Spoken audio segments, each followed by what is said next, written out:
आपको इसके लिए बहुत बहुत साधुवाद देते हैं कि आप तमाम जो सामाजिक सरोकार के लोग हैं, राजनीतिक सरोकार के लोग हैं, आप उनसे जाके पर्सनली उनका व्यू ले रहे हैं और इस व्यू के आधार पे एक आने वाले जो लोग हैं या चुनाव जो लोग भी आगे चुनाव में भाग लेने वाले हैं उनको भी एक उनको अपना मन बनाने का एक मौका मिलेगा। और आपके मंच को बहुत बहुत धन्यवाद, आप लोग इतना अच्छा कार्य कर रहे हैं उसके लिए आपको बहुत बहुत साधुवाद है। जो भी प्रत्याशी विपक्ष का प्रत्याशी लड़ेगा, वे विपक्ष का प्रत्याशी यहाँ हमारे विकास से लड़ेगा। जो हमने विकास किया है, जो हमने 24 घंटे बिजली दी है, जो हमने सड़कों की व्यवस्था की है, जो हमने लगातार रिंग रोड बनाया हुआ है, तमाम तरह का जो हमने रोजगार बढ़ाया। आज आप 80 घाट पे चले जाइए तो जाके देख लीजिए, ऐसा लगता है कि जुहू चौपाटी हो गया है। तो ये उनकी लड़ाई न हमारे प्रधानमंत्री से है, न हमारे मुख्यमंत्री से है, न हमारे प्रत्याशियों से होगी।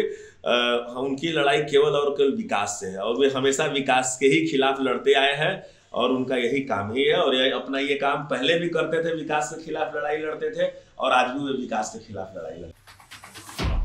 जी नमस्कार, मैं हूं वाराणसी से सिंह और आप देख रहे हैं आईपा यानी all India progressive politics association.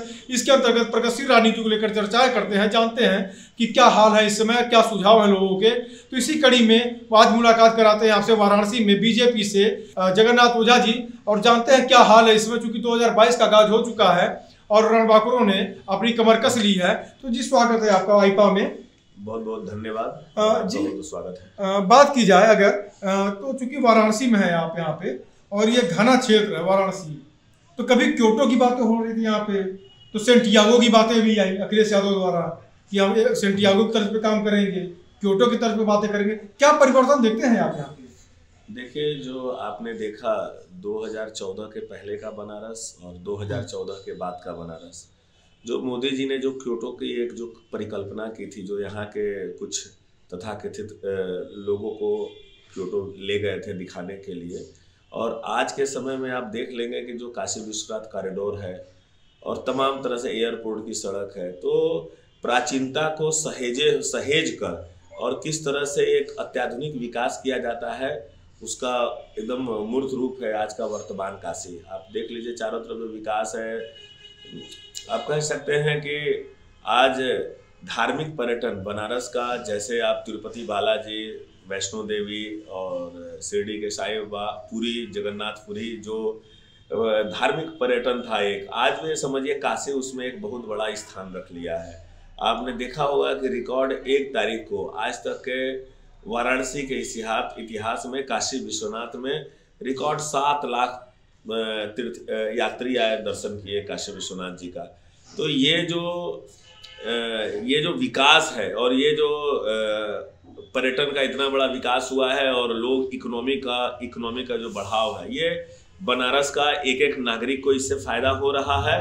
और आज आप जाके देख लीजिए, चाहे घाटों पे आप देखिए, क्योटो की बात आपने किया, क्योटो के रूप में अगर आप देखेंगे तो जाके देख लीजिए, एक नया घाट जो बना है, जो खिड़किया घाट को जाके आप देख लीजिए, उसका एकदम प्राचीनता को सहेजते हुए तमाम जो अत्याधुनिक विकल्प सहेजे जा सकते हैं, काशी की पारंपरिक चीज़ों को देखते हुए, जो अभी एक नया काशी विश्वनाथ से लेकर वाराणसी रेलवे स्टेशन से लेके गोदलिया तक जो अभी रोपवे बनने वाला है, तमाम इस तरह की चीज़ें हैं। बहुत अत्यधिक विकास हुआ है और विकास अब हम लोग तो ऐसा कह सकते हैं कि ये इन 7 सालों में ऐसा विकास हुआ है काशी का कि क्योटो तो छोड़िए, ये समझिए काशी खुद पूरे दुनिया में एक आप समझ लीजिए कि काशी जो है आज के समय में पूरे भारत में एक मॉडल के रूप में डेवलप हुआ। आज चारों तरफ 2014 में जब मोदी जी आए थे, उस समय गुजरात मॉडल की बात हो रही थी, और आज 2021 का विधानसभा चुनाव है, तो पूरे प्रदेश में और पूरे देश में इस समय केवल काशी मॉडल की बात हो रही है। देखिए 2021-22 का जो चुनाव जो है आगाज जिसका हो चुका है, तो अखिलेश यादव ने भी कहा कि जैसे हमने बहुत से काम किए, उसका श्रेय बीजेपी ले गई। रामनगर पुल का जो काम जो था, यहाँ पे अगर स्थानीय स्तर की बातें की जाए, वाराणसी की बातें की जाए, तो रामनगर पुल है, आपका मिर्जापुर का चुनार घाट का पुल था, इसके साथ साथ धनतुलसी, ऐसे कई एक पुल थे। तो ये समाजवादी की देन थी, समाजवादी ने इसमें काम शुरू किए थे, पर इसमें उद्घाटन जो है बीजेपी ने किए। क्या कहेंगे? देखिए भाई साहब, मैं जब बहुत छोटा था, आप रामनगर पुल की बात कर रहे हैं, तो ये बात सब लोग बताते हैं कि मुलायम सिंह ने उसका शिलान्यास किया था, और फिर बहन जी की सरकार आई, फिर अखिलेश जी की सरकार आई, फिर भाजपा की सरकार, योगी जी की सरकार में कंप्लीट हुआ। आप उसके पहले भी एक थोड़ा सा आगे जाएंगे, दाहिने साइड में 3 किलोमीटर आगे तो एक विश्व सुंदरी पुल है, जो कि नेशनल हाईवे का है। आपको मालूम है, जब हम लोग छोटे थे तो उस पुल का समझ लीजिए कि जब हम लोग छोटे थे, मात्र 5 साल 6 साल 7 साल के थे, तब से हम लोग उस गंगा में कॉलम खड़ा हुए थे। हम लोग सोचते थे कि गंगा के बीच में ये 4-5 कॉलम क्यों खड़े हुए हैं। लोग बताते थे कि देखिए भाई, एक यहाँ पे ब्रिज बनना है। ऐसे ये मैं बात आपको 84-85 की बात बता रहा हूँ।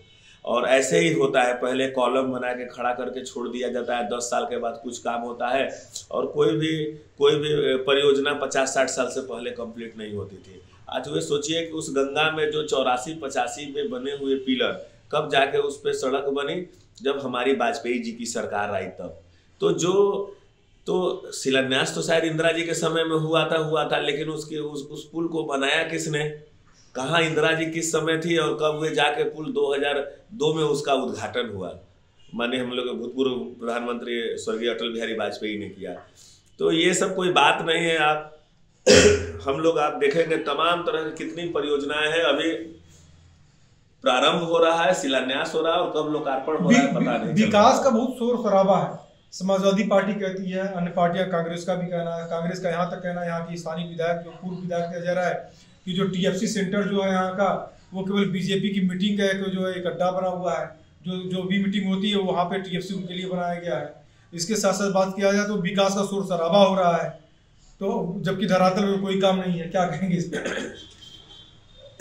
देखिए, वे विपक्ष के नेता हैं, उनका काम है कहना, लेकिन अगर आप देख सकते हैं कि अब इसके लिए उनको कहने के लिए कोई शब्द नहीं है। एक ही बात को कितना बार हम लोग रिपीट करें?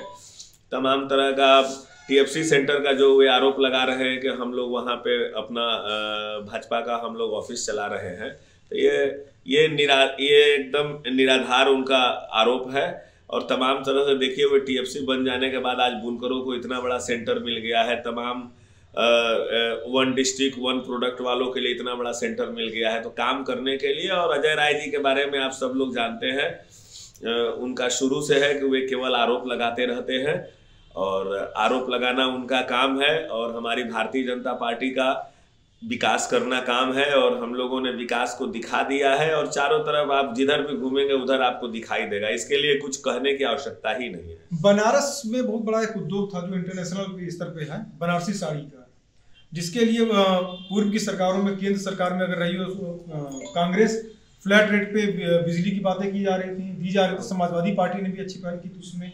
आज वो फ्लैट रेट वाली बिजली की मांग की जा रही है बुनकर में। क्या कहेंगे इसके लिए आप?